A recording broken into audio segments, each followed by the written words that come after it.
You're listening to Humans in Tech.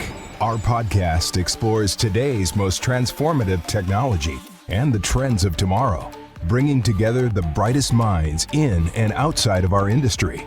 We unpack what's new in physical access, identity verification, cybersecurity, and IoT ecosystems.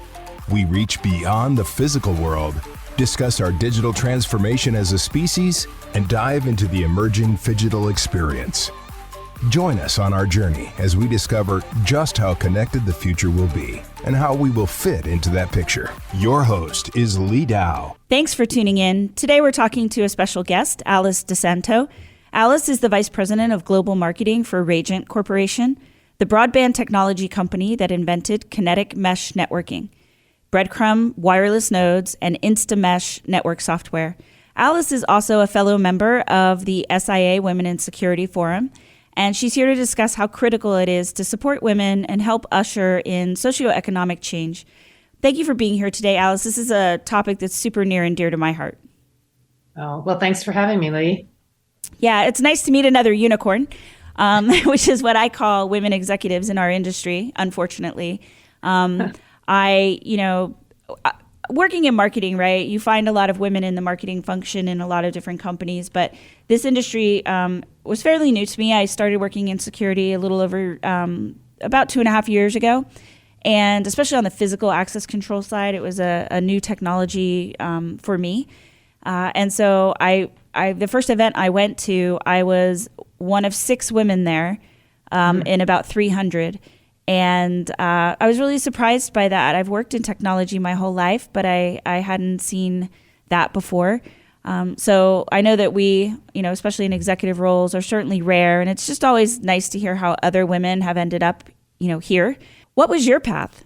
So when I got to the security industry, it was in about 2015, and so about 8 years in now. And I had been in technology before in my career, and so when I got there and I saw the disproportionate ratio of men to women, I wasn't surprised because it looked very similar to what I went through in the automotive industry back in the late 80s and early 90s. And I know, from other women that had continued to stay in the automotive side of the business, that absolutely was transformed. So I knew that there was light at the end of the tunnel for each and every one of us as far as transformative change.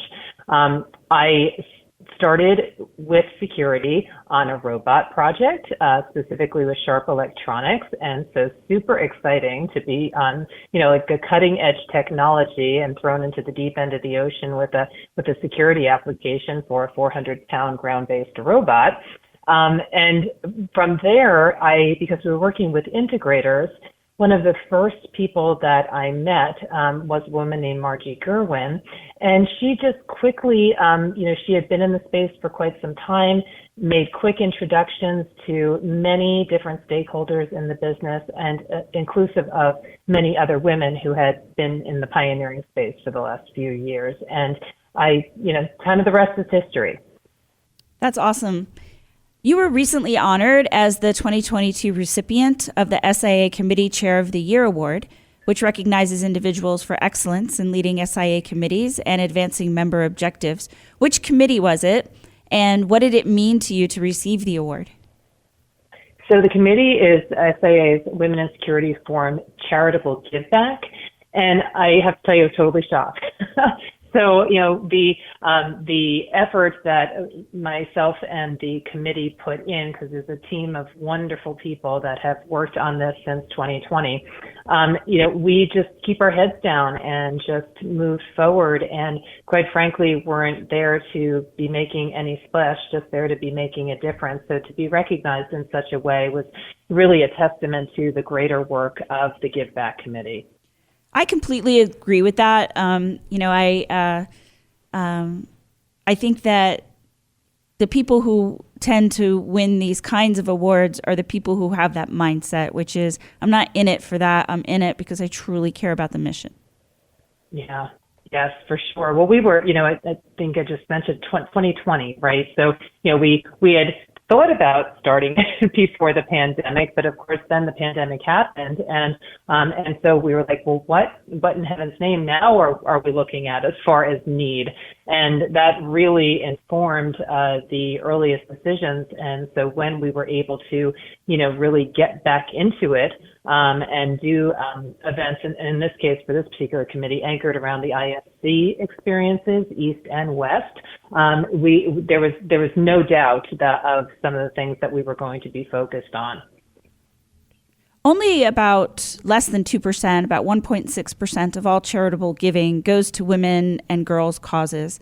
And out of that, only less than less than 3%, or is it less than 0.3%, goes towards gender and equality in employment. So tell us about the SIA Women in Security Forum Essentials for Job Security Giveback and how you're making an impact through that program. Yeah, so we are focused with that. That is the ISC West experience, and it is now going to be in its third year. Coming in a few weeks. And what we saw there is that the women in the Las Vegas marketplace, that whole entertainment space, right, which is predominantly female based, the service workers on the front lines, they were shut out of employment for all of those months. So the need for the Southern Nevada chapter for Dress for Success was extremely great. It's getting better with each and every passing year as we get further away from the pandemic, but the women that they serve are still 50% of them are below the poverty level. So we wanted to not only provide what is normally provided to Dress for Success, which is wares and dresses, as the name calls. What we wanted to do further was to bring them into the experience of ISC West and to actually participate in the activities, to mentor, to shadow the women and men that are there at the trade show, talk about their career path, experience what it's like to actually work in a booth, attend some of the education sessions. And so that's what we've actually been able to accomplish over the last 3 years, and we're looking to do even more this year. This year is going to be the first year that ISC's Reed management is aligning with us, because it's the bigger mission here is to have sustainability.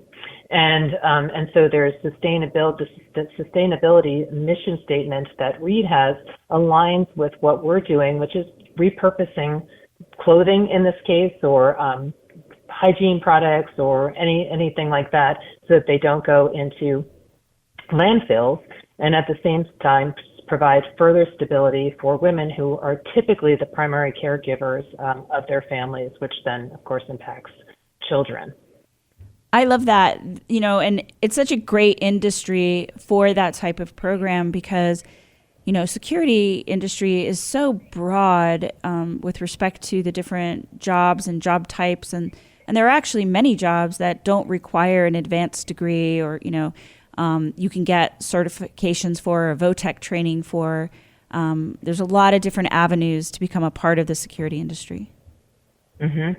Yes, for certainly. And we took both the initiatives that we have around ISC and did the play on words, so use the term of people working in security to address other insecurities that are out there in our society, which are obstacles or roadblocks for women to become successful.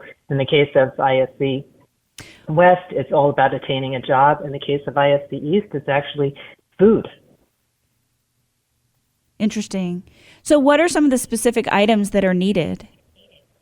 Yeah, so for this, because of the nature of what the economic conditions are in Las Vegas, the entertainment business, the number one thing is black attire.